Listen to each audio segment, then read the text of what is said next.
여러분 안녕하세요. 안녕하세요. 새해 복 많이 받으세요. 네, 새해 복 많이 받으세요. 저희가 새해를 맞이해서 새로운 콘텐츠를 하나 준비를 해봤습니다. 여러분들 이제 대학생분들께서 요즘 책을 많이 안 읽으시잖아요, 사실. 네, 주변을 저는 사실 책을 잘 안 읽거든요. 아, 진짜요? 네, 그래가지고 책을 많이 읽는 분이 계신다고 해서 한번 제가 초대를 한번 해봤습니다. 아, 되게 영광입니다. 보통 책을 얼마나 많이 읽으시나요? 하루에 최소 한 20분에서 30분 정도에서 1시간 정도 투자해서 요즘은 좀 읽게 되었어요. 뭔가 책을 읽는 습관도 중요하지만 거기에 관심을 갖게 되는 아, 그런- 책에 대한 관심. 네, 맞아요. 그래서 저도 사실 책 무슨 책 읽지? 처음에 그렇게 생각을 했는데 네. 심리학에 관심이 많았고 거기에 대해서 조금 더 공부를 하고 싶었기 때문에 네. 뭐 궁금하기도 했고 음, 사람들과의 관계나 네. 그래서 그쪽 책을 처음에 이렇게 접하다 보니까 음. 다양한 책을 또 읽게 되더라고요. 그러면 하나의 본인이 관심이 있는 분야를 하나 정해서 네. 그 관심 있는 분야의 책을 읽다 보니까 또 다른 분야에 대한 책에 대한 흥미도 생기셨다. 네, 맞아요. 그 한 권의 책 안에 보면은 네. 그 책을 읽다 보면 네. 최소 한 가지는 네. 이제 본인이 궁금한 부분이나 조금 더 키워드나. 네, 관심이 가는 부분이 생기기 마련이거든요. 그래서 저는 그렇게 하나씩 하나씩 네. 약간 지적 호기심을 조금 더 넓혀갈 수 있었던 것 같아요. 자, 그래서 이제 인문학에 특히나 또 관심이 많다고 들으셨는데 어떻게 또 다른 분야보다 인문학에 관심을 가지게 됐나요? 제가 심리학에 관심이 많았다고 했잖아요. 네네. 그래서 심리학 도서를 읽다가 네. 그렇게 뭐 몇 개월을 읽었던 것 같아요. 읽다가 어느 순간 내가 어떤 책을 읽지라는 생각을 했어요. 네. 그래서 내가 이때까지 읽었던 책들을 좀 돌아봐야겠다 하는 네네. 마음에 이렇게 천천히 살펴봤는데 네. 그러다가 제가 하나를 깨달았거든요. 어떤 거죠? 그게 바로 내가 인간에 관심이 많구나. 인간. 네.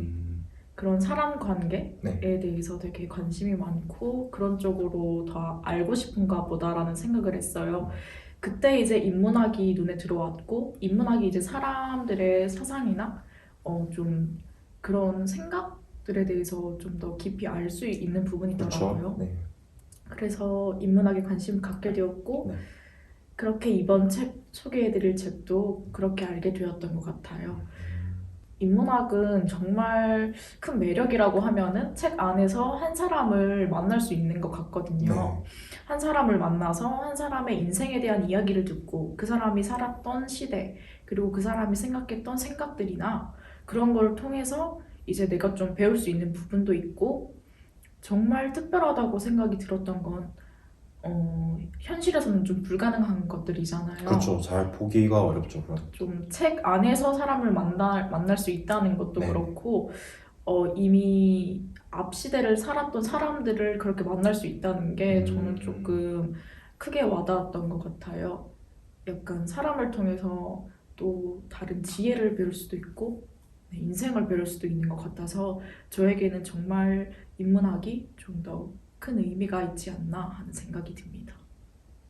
선희 씨께서 인문학 도서에 대해서 되게 관심이 많다고 하셨는데 사실 인문학이라는 이 분야 자체가 조금 낯설기도 하고 다가기 힘든 분도 계시거든요. 그래서 그런 분들을 위해서 선희 씨가 추천해 줄 만한 도서가 있을까요? 모두가 코로나19와 함께 매우 답답하고 또 불안한 시기를 보내고 있잖아요. 네네. 그래서 이 시기에는 좀 사람들의 마음을 좀 평온하게 가져갈 수 있는 그런 책이 필요할 것 같다는 생각이 들더라고요. 네. 인문학이 엄청 어렵게 느껴지기도 하지만 막상 읽어보면은 좀 마음의 평온함을 가져갈 수 있는 네. 책이기 때문에 그 중에서도 가장 쉽게 읽을 수 있는 니체와 함께 산책을 이라는 책을 추천해 봅니다. 선혜 씨께서 추천해 주신 인문학 도서는 니체와 함께 산책을이라는 책인데 어떤 이유에서 이 책을 소개하시나요? 앞서 말씀드린 것처럼 코로나19 때문에 네. 모든 게 막 변화하면은 마음이 너무 힘들잖아요. 그래서 좀 마음만은 평온하게 가져가자. 약간 이런 마음? 약간 멘탈을 다잡을 수 있는. 네. 이 책이 사람의 멘탈을 좀 잡아주기도 하더라고요. 요즘 멘탈이 혹시 힘드신 적 있었나요? 없었다고 말하기는 좀 힘들지만 네네. 저 뭐 잘 이겨냈던 것 같습니다. 이 책을 통해서 그럼 이겨내신 거군요. 네, 정말 약간 이 책을 읽으면서 제가 일상생활을 보낼 때와 네. 이 책을 읽기 전에 일상생활을 보낼 때랑 되게 좀 많은 것이 조금 바뀐 느낌도 솔직히 좀 들었던 것 같아요. 본인도 성장을 하고 좀 더 변화할 수 있었던 책이 바로 니체와 함께 산책을이라는 책입니다. 네, 뭔가 책에서 얻은 것들을 네. 일상생활에서 약간 좀 써먹었다 해야 할까요? 자, 그러면 선혜 씨가 읽었을 때 이 책의 핵심 키워드 3가지 정도만 혹시 꼽아 주실 수 있을까요? 네, 당연하죠. 첫 번째는 첫 번째, 관조. 관종 아닌 관조. 관조. 네. 네. 두 번째는 명상. 명상, 그리고 마지막 세 번째가 초월. 초월. 초월도 다른 말로 하면 깨달음이죠. 세 단어 모두 조금 낯선 느낌이 없지 않아 있는데 네, 맞죠. 설명을 한번 부탁드리겠습니다. 네, 첫 번째 네. 관조. 관조란 어떤 대상을 있는 그대로 보는 것을 말하는데요. 있는 그대로. 네. 이 관조는 생각해 보면은 평소에 하고 있다고 생각하세요, 혹시? 관조를 하는 태도는 예전에 고등학교 문학 시간 때 관조적 태도 이것 빼고는 조금 저랑은 거리가 먼 단어인 것 같습니다. 이 책을 딱 봤을 때 관조라는 단어를 딱 보면요, 책에서 보면 네. 이거 내가 하고 있는 건데? 평소에도 원래 내가 하고 있는 건데 원래 그렇게 보는 거 아니야? 라고 생각할 수 있는데요. 네. 여기서 말하는 관조란 우리가 평소에 생각하는 객관적으로 보는 것이랑은 또 달라요. 어떻게 다르죠? 어떻게 다르냐면 객관적으로 볼 때는 약간의 사고가 들어가잖아요. 객관적인 사고. 네. 하지만 여기서의 관조는 사고가 배제된 것을 말해요. 그냥 있는 그대로. 그냥 있는 그대로를 가만히 쳐다보는 이런 걸까요? 그럼 자신의 신념이나 자신의 이제 사고 과정을 거치지 않고 정말 있는 그대로를 바라본다는 거죠. 네, 아무것도 개입 없이 그냥 네. 있는 그대로. 그렇구나. 두 번째로 명상에 대해서 한번. 네. 두 번째로 명상인데요. 네. 이것은 또 명상이라는 단어를 들으면 되게 엄숙한 분위기에서 그렇죠. 해야 될 것만 같죠. 네네. 하지만 이 책에서는 그런 게 또 전혀 아니라고 합니다. 일상생활에서도 할 수 있는 거라고 하는데요. 네. 길을 가거나 자전거를 타거나 네. 또 손을 씻으면서도 할 수 있다고 해요. 일단 눈을 감아야 되는 거 아니에요? 맞죠? 명상은 눈을 네. 감는다고 생각하기 쉬운데요. 네. 이때 명상이 눈을 감는다라는 것이 아니고 네. 생각을 감는다라고 해서 명상이라고 해요. 그러니까 네. 생각하지 않는 시간이 네. 명상을 하는 시간이라고 합니다. 우리 현대인들은 지금 너무나 바쁜 일상을 보내고 있기 때문에 생각하느라 쉴 틈이 없잖아요. 맞습니다. 또 쉬는 중간에도 생각을 하느라 너무 바쁘고 그렇죠. 머리가 아프죠. 네. 하지만 이 책에서는 생각하는 시간도 중요하지만 그것보다는 생각을 하지 않는 시간이 더 중요하다. 약간 마음을 비우는 거랑 비슷한 건가요, 혹시? 네, 맞죠. 약간 마음 비움? 네. 네. 마음을 비우고 불교 사상? 네. 그런 것들을 또 말을 하는 것 같아요. 슬슬 저도 이제 인문학에 빠져들고 있는 것 같습니다. 세 번째, 초월이라는 단어에 대해서 어떻게? 네, 초월이라는 것은요. 네. 앞서 말한 관조와 명상에서의 그 이어지는 하나의 연장선이라고 보면 되는데요. 네. 그 앞서 말한 두 가지가 되면은 자연스럽게 깨달음으로 간다. 이런 말을 하더라고요. 네. 그러니까 깨달음을 얻는 특정한 방법이 있는 게 아니라 깨달음은 그냥 어느 순간에 얻어지는 거다. 네. 뭔가 마음을 비우고 내려놓았을 때 얻어지는 게 깨달음이다. 그게 그러면 초월의 경지에 오르는 건가요? 네. 저는 멀었네요. 약간 책에서도 그렇고 제가 생각하기에도 그렇고 깨달음이란 하나로 정의할 수 없는 것 같아요. 자, 그러면 선혜 씨는 이 책을 읽으면서 공감이 갔었던 부분이야 아니면 되게 감명 깊게 읽었던 부분이 있을까요? 감명 깊게 읽었던 부분은 사실 굉장히 많은데요. 네. 여기서 다 말할 수가 없으니까 딱 네. 두 가지 정도로 두 한번 가지. 말을 해볼게요. 네. 첫 번째는요. 제가 그 메모를 좀 해가지고 아, 네. 역시 도서하는 분들은 다릅니다. 메모까지. 네. 책을 보다 보면 이런 구절이 나와요. 네. 평소처럼 행동을 해도 깨달음을 얻을 수 있다. 네. 이런 대목이 나오는데요. 네. 여기서 약간 평소에는 내가 생각지 못했던 순간에 깨달음을 얻는다라고 아까 말을 했잖아요. 네네네. 저도 약간 그런 순간이 있었어요. 그날은 제가 되게 몰입의 경지가 정말 최고조에 이르렀던 날이었던 것 같아요. 우리가 알고 있는 집중과는 달리 무의식 속에서 어떤 것에 정말 몰두해서 내가 주변에 어떤 환경에 처해 있는지도 까마득하게 잊은 상태로 정말 내가 그것과 하나가 된 것 같은 느낌, 그런 느낌이 들었어요. 그 음악과 그 운동을 하는 그 순간에 엄청 빠져들어서 저라는 존재조차도 잊었던 순간이 아니었나 싶습니다. 그때 책을 통해서 얻었던 그런 깨달음을 크게 느꼈던 것 같습니다. 혹시 집중과 몰입의 차이를 아세요? 아, 집중과 몰입. 제가 또 집중력은 안 좋은데 몰입은 잘한다는 이 학생 중에 한 명이었거든요. 그러신가요? 네.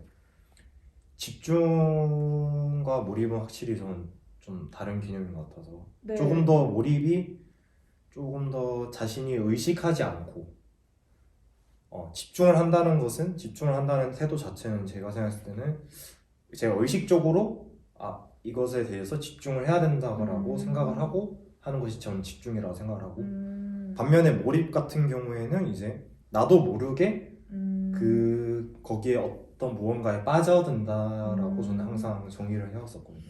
굉장히 명확히 알고 아, 계시네요. 그런가요? 네. 집중이란 아까 말씀하신 것처럼 한 가지 일에 의식적으로 네. 쏟는 일, 의식적으로 맞구나. 모든 것을 쏟는 일을 말하고 네네. 또 몰입이란 네. 무의식적으로 쏟는 일을 말해요. 그래서 의식과 무의식이라는 것의 차이가 있죠. 네. 몰입이 되면은 이제 극도의 행복감이 찾아온다고 해요. 아, 맞아요. 그 그렇죠. 호르몬이 막 돌잖아요. 네, 맞습니다. 엔돌핀이나. 저도 그때 운동 끝나고 나서 되게 그런 엄청 큰 행복감을 느꼈던 것 같아요. 네. 원래 운동을 하면은 그런 호르몬이 나온다는 건 알고 있었지만 네. 그것보다 뭔가 더 큰 경지에 오른 느낌이죠. 그래서 그때 저는 약간 깨달음을 얻었다고 생각을 했어요. 이 책에서는 나와 그것의 관계라는 측면과 네. 나와 너의 관계라는 측면 두 가지를 또 설명하는 대목이 있거든요. 네. 혹시 나와 그것, 나와 너라는 단어를 들으면 어떤 생각이 드세요?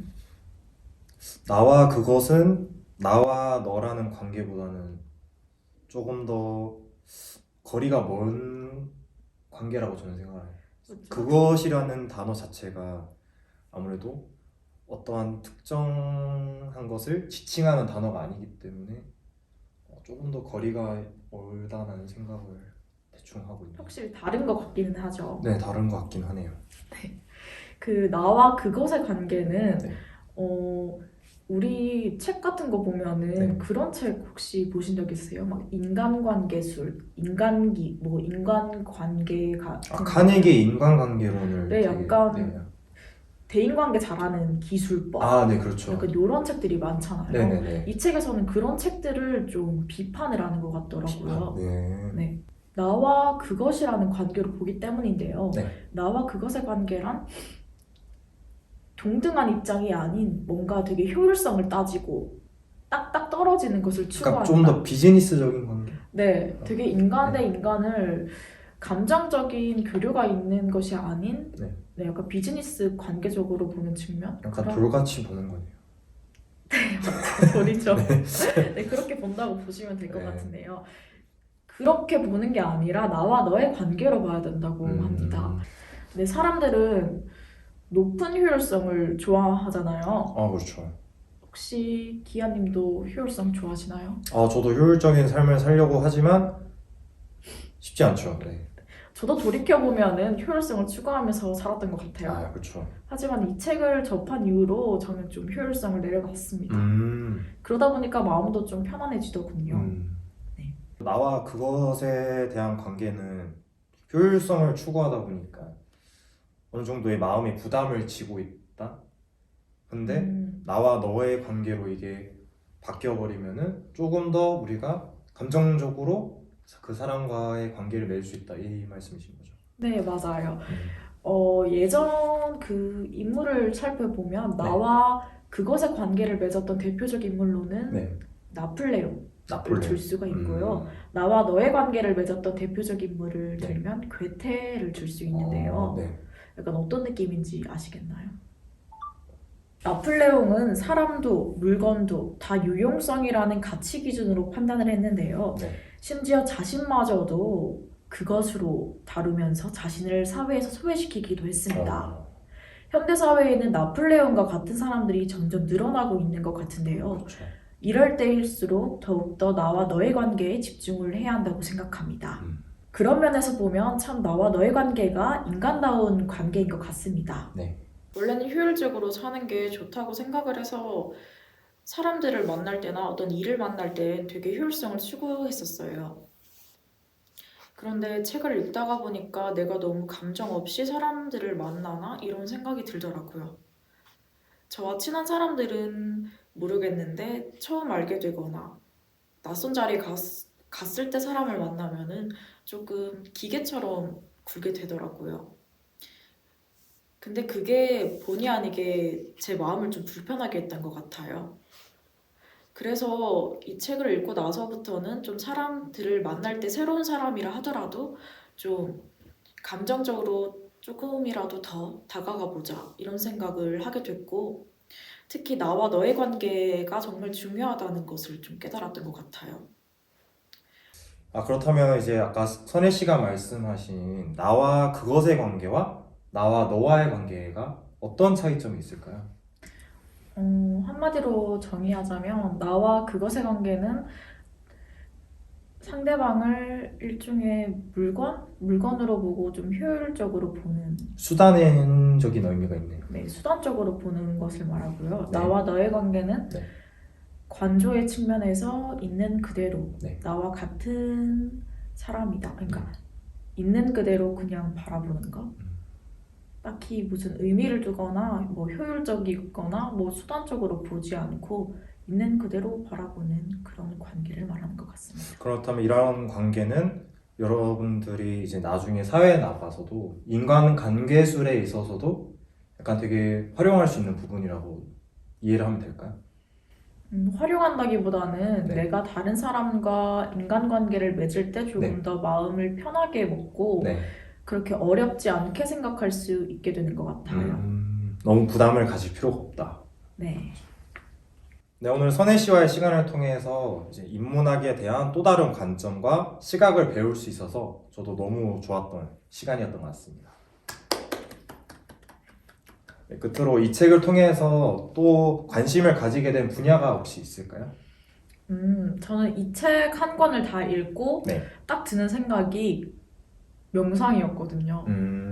그래서 저는 명상과 관련된 책을 한번 읽어보고 싶다라는 생각을 했습니다.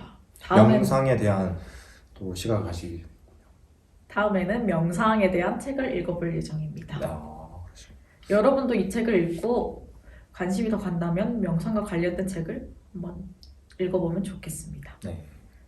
명상을 평소에도 그냥 아무렇지 않게 우리가 뭐 어느 상황에서든 할 수 있다는 사실에 가장 큰 의미가 있다고 생각을 했어요. 저 되게 사실. 놀랐어요. 맞죠? 다른 것들보다는 그냥 일상생활에서 접목을 시킬 수 있는 부분이 있는구나 네. 하는 것에 굉장한 깨달음을 얻었습니다. 네. 인문학은 한 사람의 인생에서 나의 인생을 볼 수 있는 그런 큰 교훈을 주는 것 같습니다. 다들 코로나 시대로 되게 힘든 시기를 보내고 있는데요. 네. 앞으로는 모두가 지금보다는 덜 지치고 또 건강한 마음을 갖고 하루하루 더 건강하게 살아갔으면 좋겠습니다. 저도 이번 시간을 통해서 그리고 인문학 도서를 통해서 제 삶도 조금 더 풍요로울 수 있는 그런 기회를 가졌던 것 같아서 너무 좋았던 것 같습니다. 저도 이번 기회를 계기로 해서 이렇게 사람들과 책에 대한 얘기도 나눠보고 또 책에서 얻었던 것들도 얘기를 하면서 한 번 더 뭔가를 배웠던 것 같아요. 네, 그래서 여러분들도 인문학에 대해서 조금 더 꾸준한 관심을 가져줬으면 좋겠습니다. 인문학 어렵지 않아요. 안녕.